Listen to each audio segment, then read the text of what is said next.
Hello friends, welcome to my channel. ನಾನಿವತ್ತು ನಿಮಗೆ ಸಖತ್ ಟೇಸ್ಟಿಯಾಗಿರೋ ನಾಟಿ ಸ್ಟೈಲಲ್ಲಿ ನಾಟಿ ಕೋಳಿ ಸಾರನ್ನ ಸಿಂಪಲ್ಲಾಗಿ ಹೇಗೆ ಮಾಡೋದು ಅಂತ ತೋರಿಸ್ಕೊಡ್ತಾ ಇದ್ದೀನಿ.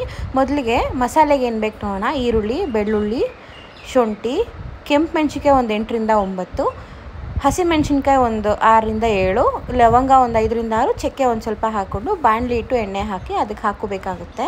ಇದನ್ನು ಆದಷ್ಟು ಲೋ ಫ್ಲೇಮಲ್ಲೇ ಹುರ್ಕೋಬೇಕಾಗುತ್ತೆ. ಜಾಸ್ತಿ ಫ್ಲೇಮ್ ಇಟ್ಕೊಂಡು ಹುರಿಯೋಕೆ ಹೋಗಬಾರ್ದು, ಮಸಾಲೆ ಟೇಸ್ಟ್ ಬರಲ್ಲ. ಇದನ್ನು ಈ ರೀತಿಯಾಗಿ ಲೋ ಫ್ಲೇಮಲ್ಲಿ ಹುರ್ಕೊಂಡ್ರೆ ಸಾರು ತುಂಬಾ ಟೇಸ್ಟಿಯಾಗಿ ಬರುತ್ತೆ. ಇದೊಂದು 5ರಿಂದ 10 ನಿಮಿಷ ತೊಗೊಳುತ್ತೆ. ಚೆನ್ನಾಗಿ ಇದನ್ನು ಫ್ರೈ ಮಾಡ್ಕೋಬೇಕಾಗತ್ತೆ. ಈ ಸಾರಿಗಂತೂ ಬೆಸ್ಟ್ ಕಾಂಬಿನೇಷನು ರಾಗಿ ಮುದ್ದೆ, ತುಂಬಾ ಚೆನ್ನಾಗಿರುತ್ತೆ. ನೀವು ಒಂದ್ಸರಿ ಈ ಕಾಂಬಿನೇಷನ್ನ ಟ್ರೈ ಮಾಡಿ ನೋಡಿ.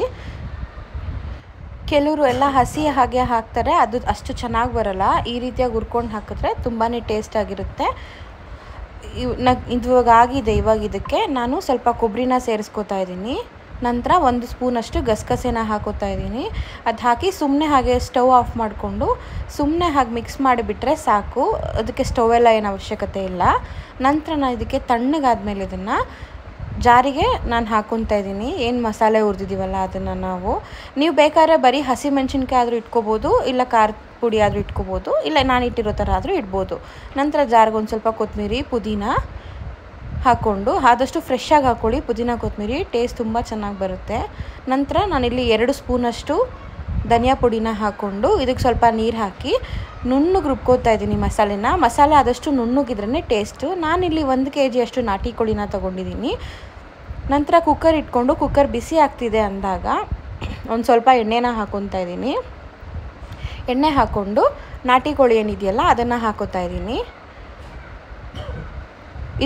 ಇದೇ ಮಸಾಲೆಗೆ ಬೇಕಾದರೆ ನೀವು ಬಾಯ್ಲರ್ ಚಿಕನಲ್ಲೂ ಮಾಡ್ಕೋಬೋದು, ಅದು ಕೂಡ ಚೆನ್ನಾಗಿರುತ್ತೆ. ಆದರೆ ನಾಟಿ ಕೋಳಿ ಸ್ವಲ್ಪ ಟೇಸ್ಟ್ ಚೆನ್ನಾಗಾಗುತ್ತೆ ಅಂತ. ನಾಟಿ ಕೋಳಿ ಹೆಲ್ತ್ ಕೂಡ ಒಳ್ಳೆಯದು ನಾಟಿ ಕೋಳಿ.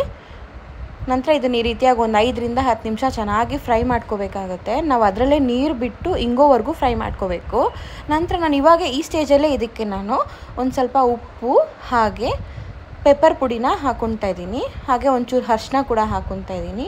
ಇದು 3 ಈ ಸ್ಟೇಜಲ್ಲೇ ಹಾಕೋದ್ರಿಂದ ಚಿಕನ್ನು ಸಪ್ಪೆ ಆಗೋಲ್ಲ, ಸ್ವಲ್ಪ ಟೇಸ್ಟಿಯಾಗಿ ಬರುತ್ತೆ ಚಿಕನ್ನು.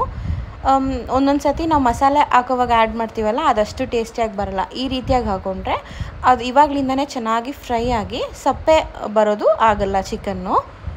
ಇದನ್ನು ಒಂದು 15 ನಿಮಿಷ ಅದರಲ್ಲೇ ನೀರು ಬಂದು ಇಂಗೋವರೆಗೂ ಇದನ್ನ ನಾವು ಚೆನ್ನಾಗಿ ಫ್ರೈ ಮಾಡ್ಕೋಬೇಕಾಗತ್ತೆ.